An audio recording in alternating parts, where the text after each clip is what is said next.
Baiklah teman-teman, perkenalkan nama saya Lidana Stohang. Saya akan menjelaskan materi akuntansi manajemen sektor publik. Baiklah, kita mulai dari pendahuluan, yaitu definisi akuntansi manajemen. Menurut Carteret Institute of Management Accountants, akuntansi manajemen sebagai suatu bagian integral dari manajemen yang terkait dengan pendefinisian, penyajian, dan penginterpretasian informasi yang digunakan perumusan strategi, perencanaan, dan pengendalian aktivitas, pengambil keputusan, pengoptimalan penggunaan sumber daya, pengungkapan kepada shareholders, pengungkapan pada karyawan, dan perlindungan aset. Akuntansi manajemen merupakan bagian yang integral dari sistem pengendalian manajemen. Akuntansi manajemen sektor publik. Akuntansi manajemen sektor publik berbeda dengan akuntansi keuangan. Akuntansi manajemen sektor publik terkait dengan pemberian informasi kepada pihak intern organisasi. Dan akuntansi manajemen sektor publik cenderung memberikan laporan yang sifatnya prospektif. Akuntansi sebagai alat perencanaan organisasi. Yang pertama, perencanaan organisasi sangat penting dilakukan untuk mengantisipasi keadaan di masa yang akan datang. Dalam organisasi sektor publik, lingkungan yang mempengaruhi sangat heterogen. Faktor politik dan ekonomi sangat dominan dalam mempengaruhi tingkat kestabilan organisasi. Jenis informasi akuntansi yaitu informasi yang sifatnya rutin, informasi kuantitatif atau kualitatif, informasi disampaikan format atau informal. Organisasi sektor publik membutuhkan informasi yang segera dan saluran informasi lebih banyak bersifat formal, sedangkan mekanisme informal relatif jarang dilakukan. Akuntansi sebagai alat pengendali organisasi. Alat pengendali organisasi bisnis lebih bertumpu pada mekanisme negosiasi. Alat pengendali organisasi sektor publik berupa peraturan birokrasi. Dan informasi akuntansi sebagai alat financial control dan organizational control. Proses perencanaan dan pengendalian manajerial organisasi sektor publik. Yang pertama itu proses perencanaan dan pengendalian dibagi menjadi 5 tahap. Yang pertama, perencanaan tujuan dan sasaran dasar.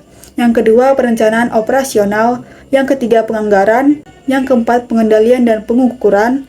Yang kelima, pelaporan, analisis, dan umpan balik. Peran akuntansi manajemen sektor publik.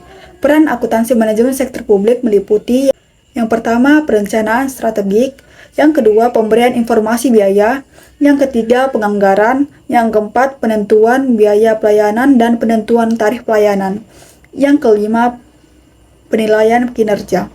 Kita lanjut, sistem pengendalian manajemen sektor publik. Sistem pengendalian manajemen sektor publik. Yang pertama, pengendalian manajemen perlu untuk menjamin terlaksananya strategi organisasi secara efektif dan efisien. Yang kedua, pengendalian manajemen meliputi aktivitas perencanaan, koordinasi, komunikasi, informasi, pengambilan keputusan, motivasi, pengendalian, dan penilaian kinerja. Tipe pengendalian manajemen. Ada 3 kelompok tipe pengendalian manajemen, yaitu yang pertama preventive control, B operational control, dan yang ketiga pengendalian kinerja. Lanjut kita ke struktur pengendalian manajemen. Yang pertama, struktur pengendalian manajemen termanifestasi dalam bentuk responsibility center. Yang kedua, responsibility center ada 4 jenis: expense center, revenue center, profit center, dan investment center. Dan yang ketiga, struktur pusat pertanggungjawaban hendaknya sejalan dengan program atau struktur aktivitas organisasi. Setiap jenis pusat pertanggungjawaban membutuhkan data pengeluaran dan output yang dihasilkan selama masa anggaran. Yang kedua, pusat pertanggungjawaban dapat berfungsi sebagai jembatan untuk bottom up budgeting atau prescriptive budgeting. Yang ketiga, keberadaan Departemen Anggaran dan Komite Anggaran pada pusat pertanggungjawaban sangat perlu untuk membantu terciptanya anggaran yang efektif. Dan proses pengendalian manajemen sektor publik. Yang pertama, proses pengendalian manajemen sektor publik dilakukan secara formal atau perumusan strategi, perencanaan strategi, penganggaran, operasional, dan evaluasi kerja. Dan informal, yaitu pertemuan informal, diskusi, komunikasi langsung. Yang kedua, sistem pengendalian manajemen dapat menjadi jembatan dalam mewujudkan goal coherence. Lanjut, perencanaan strategi.